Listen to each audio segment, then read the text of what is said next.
Դե օրվա ամենատակ թեման դա կապված է հայ բեռնափոխադրողների խնդրի հետ, որն առաջացել է Ռուսաստանում, եթե փաստացի ենք նայում։ Հիմա փորձենք հասկանալ մեր արտահանում ներմուծում ծավալների վրա դա ինչպիսի հետևանք կարող է ունենալ։ Ուրեմն սա եթե այդ Աշճանի խնդիր էինք։ Ուրեմն սա ընդհանուր գլոբալ ազդեցություն ունի Հայաստանի Հանրապետության վրա, ասեմ ինչու, որովհետև մենք ունենք հիմնական առևտրային գործընկեր Ռուսաստան, որտեղ արտահանում ենք մեր հիմնական պատրաստի ապրանքները, ես չեմ խոսում այս բանի վերարտահանման մասին, փաստն այն է, որ մեր պատրաստի ապրանքների մեծ մասը,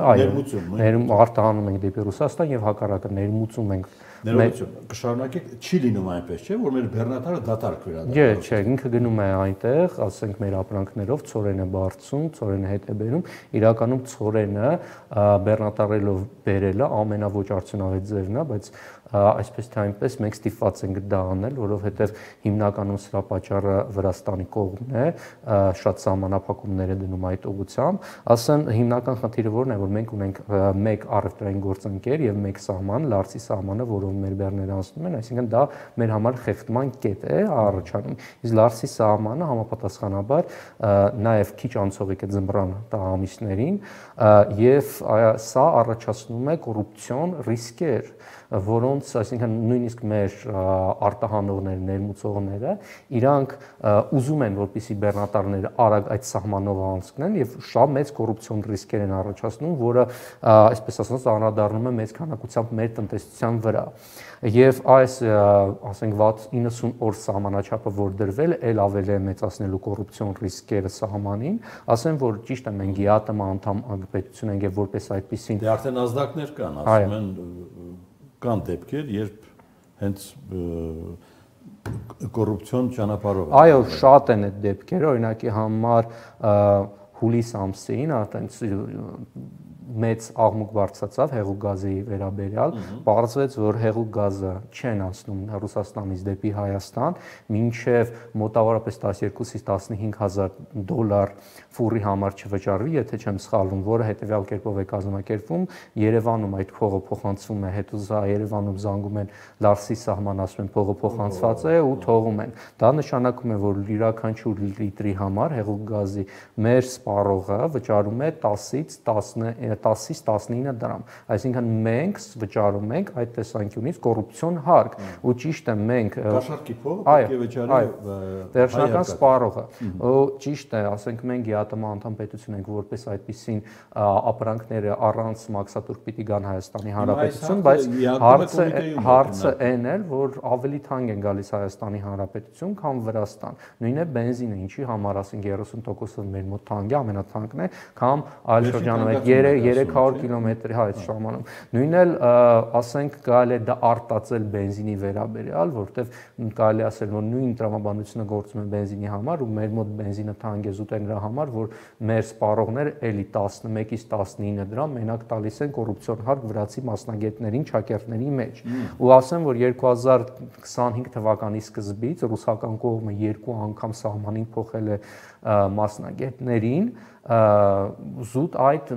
նկատառումներով, որ էլի կոռուպցիա տեղ գործում է, ու սա, որ էլի 90 օր են սարքել 180 օրից, էլ ավելի մեծ ճնշում է գործադրելու մեր բեռնակիրների վրա, որ երկար չսպասեն, որտեղ կարող է 10 օր, 20 օր սպասեն, ասենք չհերիքին անց այդ ժամանակացած իրաց գործեր անել։ Բայց 12 ամիս պետք է գնա գա, չէ՞, մի բանում։ Բացի այդ, պիտի հասցնի 90 օրում օգտվի ռուսական։ Այո, դա այդ խնդիրն էլ կա, այսինքն սա մեծացնում է ընդհանուր ճնշումները Հայաստանի Հանրապետության վրա։ Եվ պետք է հասկանալ, որ Հայաստանի Հանրապետությունում գները թանկ են համեմատաբար հարևան պետությունների, որովհետև այդ ապրանքների հիմնական, որոնք գնաճային են, առաջին հերթին ցորենը, երկրորդ հերթին բենզինը, էներգակիրները, որտեղ, ասենք, կոռուպցիոն ռիսկերով լի ճանապարհով են անցնում։ Մենք ունենք մի հիմնական ճանապարհ եւ ստեղ հիմնականում հենց վրացական կողմն է։ Խնդրում եմ, այս կետից կշարունակեք, քանի որ լուրը շատ թարմ է։ Այսօր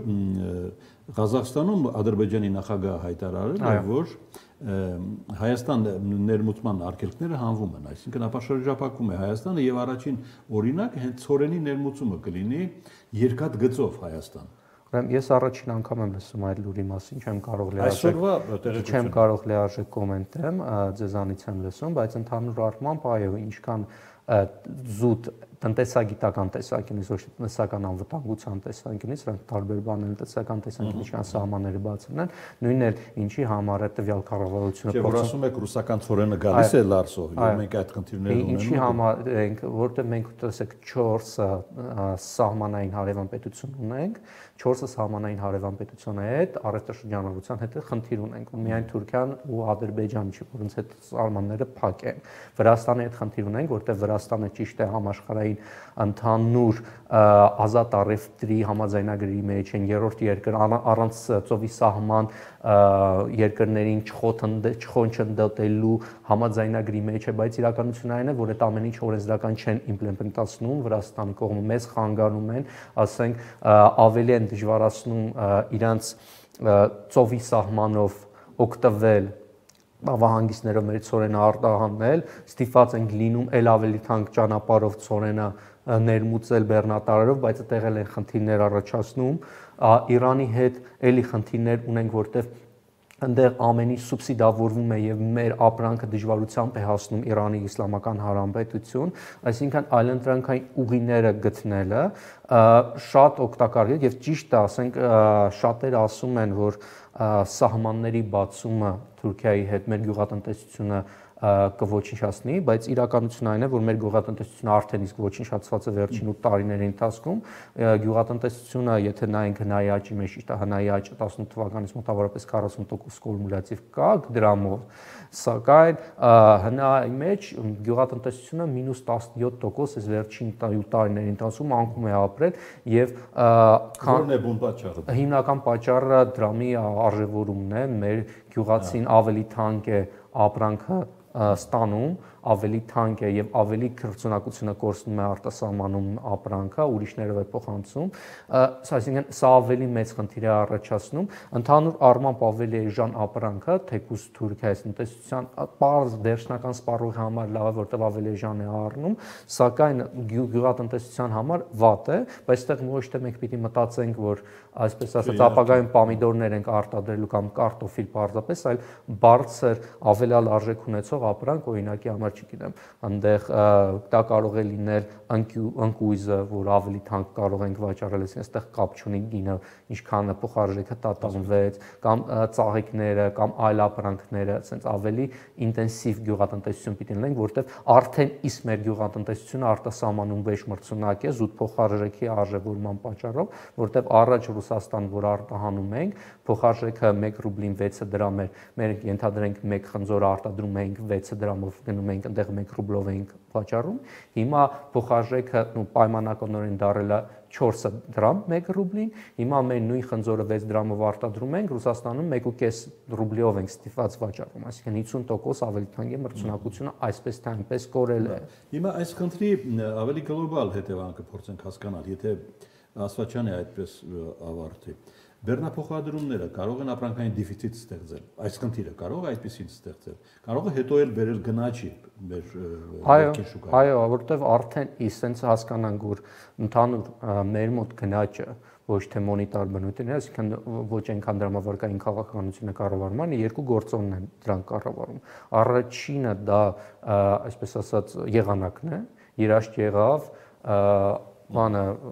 շուկայում լոլիկի քանակությունը քչացավ, գները բարձրանում են։ Դրա համար ենք մենք տեսնում համառը ոնց որ միրգը շատ է, գները իջնում են, ձմռանը միրգը քիչ է, պահանջարկը շատ է, գները բարձրացնում են։ Եվ երկրորդ հիմնականը, որը հիմնականում փորձում է կենտրոնական բանկը կառավարել, դա ներմուծող գնաճն է, այսինքն ներմուծող հիմնականում մեկ արտադրությունը մեր մոտ քիչ է, հիմնականում ցորենը բերում ենք, բենզինը բերում ենք, որոնք հիմնական գնաճային ազդակներն են, ինձ գինը եթե ցորենի եւ բենզինի բարձրանա, ավտոմատ տնտեսությունում ամեն ինչի գինը բարձրանում է։ Եվ այս տեսանկյունից, ասենք հավելյալ օրը, որը, ասենք բեռնատարը սպասում է Լարսի սահմանում, բերելու է ավելի մեծ գնաճային ռիսկի։ Հիմա կոնկրետ վերջին թանկացումը կապված բենզինի եւ դիզվառելիքի հետ ուներ կոնկրետ պատճառ։ Դե նորից ասեմ, որտեղ ինչը ստիպեց եթե խոսում ենք հեղուկ վառելիքի, շեշտակի պետք է համարել, չէ՞։ Եթե խոսում ենք հեղուկ վառելիքի մասին, որը լիսեզոնային բարձրանում իջնում է, Լարսի տանցողականության հետ կապված, հեղուկ վառելիքը հենց հունիս-հուլիս ամսվան 7-րդ ամսվան կտրուկ բարձրացավ եւ պատճառը հենց դա էր, այնտեղ աղմուկ բարձրացավ, բարձրացեց, որ մեծ կաշառք են տալիս սահմանին Լարսի։ Նու կարելի է դա արտածել, հստակ տեղեկատվություն չկա այս պահին, բայց կարելի է դա արտածել։ Այո, Ռուսաստանի մեր շուկայի բենզինի 95%-ը Ռուսաստանի բենզինի սպառնում։ Այո, ունի իր բենզինի, որը նույնպես դրա հետ է կապված։ Դրա հետ է կապված էլ նույնպես, որովհետև Ռուսաստանը սահմանափակել է արտահանումը բենզինի այլ պետություններ, հիմնականում դիզվառելիքի, բայց սա չի տարածվում ԵԱՏՄ սահմանի պետությունների վրա, որով նաև Հայաստանի Հանրապետությունն է, բայց այսպես թե այնպես այդ սահմանափակումը բերել է ընդհանուր համաշխարհային բենզինի առաջարկի անկման, որը գինը բարձրացրել է նաև Հայաստանի Հանրապետությունում։ Ընդհանուր առմամբ ասեմ, որ սա մենք այլ շուկաներից չեն կարող։ Տեսեք, մենք բենզինի 95%-ը բերում ենք Ռուսաստանի Դաշնությունից, 5%-ը Իրանից։ Ինչ վերաբերում է դիզվառելիքին, մոտավորապես 75-80%-ն ենք բերում Ռուսաստանից։ Բուլղարական շուկա։ Այո, բուլղարական շուկայից ենք այլ դիզվառելիքը բերում, Իրանից ենք այլ դիզվառելիքը բերում, բայց ավելի քիչ սահման չափերով եւ ավելի մասնագիտացված դիզվառելիք, այսինքն որ նախատեսված չէ մեքենաների համար, այլ ավելի ծանր տեխնիկայի համար, ինքնաթիռների համար է դա նախատեսված։ Վերջնական սպառողի համար հիմնականում Ռուսաստանից է գալիս եւ այստեղ հիմնականում այդ անցանելիությունն է, ճիշտ է, որտեղ մենք ԵԱՏՄ անդամ պետություն ենք Ռուսաստանում 300 դրամա մոտավորապես միլիտր բենզին, նույնիսկ 250 դրամ էր, եթե ճիշտ եմ հիշում։ Վրաստան 440-ը, այդ եւ վերջին 300 կիլոմետրը գազնում է, պրեմիումը դառնում է մեր մոտ 500-510։ Ու դժվար է վերջին 300 կիլոմետրի խնդիրը սա լինի, այսինքն այստեղ կոռուպցիոն ռիսկեր կան, նաեւ որը քննարկեցինք մենք։ Բացի այդ հարց կառաջանա, ինչ Իրանից չենք ներմուծում, որտեղ շատերը ասում են Իրանում լավ 15 դրամա, 30 դրամա, բանը կոպեկներ են բենզինի, երկրորդ ամենացածր պետությունն է բենզինով։ Կասեմ, որ այնտեղ բենզինը սուբսիդավորվում է, այսինքն իրականում արտադրության գինայից չի, կառավարությունը այնտեղ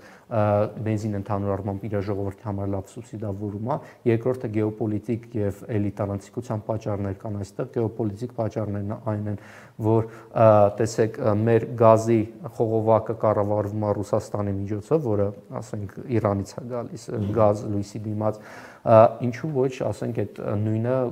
բենզինի տեսանկյունից կարող է կառավարվի, հետո ասենք բանը այդտեղ շուկայական կանոններ են նաև գործում,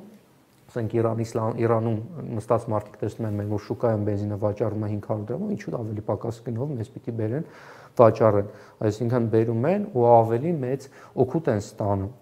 այսինքն այստեղ էլի մեր բենզինի գինը ոչ թե ներքին, այո, այստեղ մեր մոտ բենզինի ու նաև անցանելիության խնդիր կա, որտեղ այնտեղ ասենք այդ սահմանի վրա այդ լոգիստիկ խնդիրները լուծված չեն, ասենք օրենսդրական խնդիրները, պայմանավորվածությունները եւ այլն, որոնք ավելի բարդ է լուծել։ Ու շատերը կասեն, լավ, Վրաստանում ադրբեջանական բենզալցակայաններ են դրած, վրացիք ադրբեջանից են ներմուծում, դա այդպես չէ։ Վրացիք էլ նույնպես մեծ քանակությամբ իրանց բենզինը, եթե չեմ սխալվում, մի 75%-ը ներմուծում են Ռուսաստանի Դաշնությունից, հետո Բուլղարիայից, որտեղ տեղից ավելի մատչելի է, անկախ նրանից այնտեղ դրված են բանը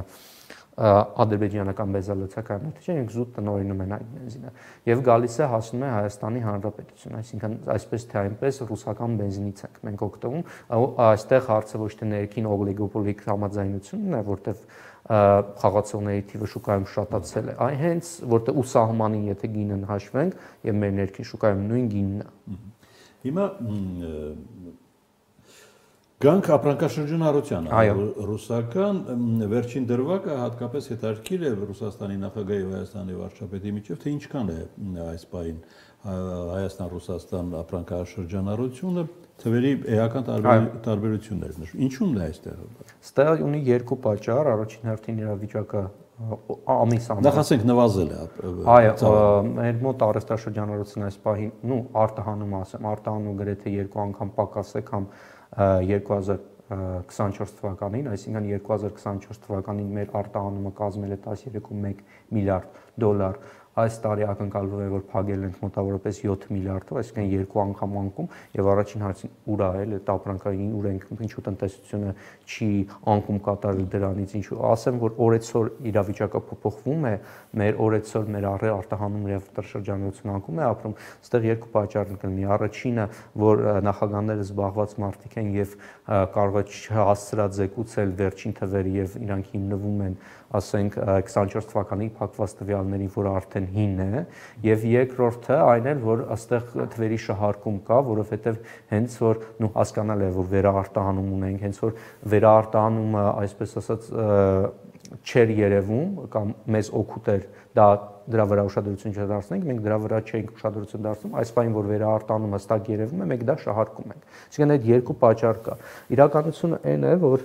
տեսեք Հայաստանի Հանրապետության, եթե արտահանման ցուցանիշների մասին ենք խոսում, 21 թվականին մինչև ռուս-ուկրաինական պատերազմը մեր արտահանումը ընդհանուր 3 միլիարդ էր, 25 թվականին 5.4 միլիարդ, 22 թվականին 5.4 միլիարդ, 23 թվականին 8.5 միլիարդ, 24 թվականին արդեն 13.1 միլիարդ, այսինքն 4 կարճ տարիների ընթացքում 4.5 անգամ աճ արտահանման ու առաջին տեսանկյունից գերազանց արդյունք է, սուր ենք շարժում, էլի։ Բայց իրականությունն այն է, որ 24 թվականի արտահանման 75%-ը եղել է վերարտահանում։ Պաշտոնապես դա չի գրանցվել, 4%-ն ընդամենը գրանցվել վերարտահանում, բայց եթե 13.1 միլիարդից հանենք 75%, տարբեր երկրներից թե կոնկրետ ինչ-որ երկրից եկել գնացել, 75%-ը տանկը մնալու է 3.6 միլիարդ, որը համեմատելի է 21 թվականի 3 միլիարդ, սա է մեր իրական ներուժ, դա պիտի հասկանանք։ Այսինքն այս վերարտահանումը ուռճացրել է փուչիկի պես արտահանման առևտրաշրջանառության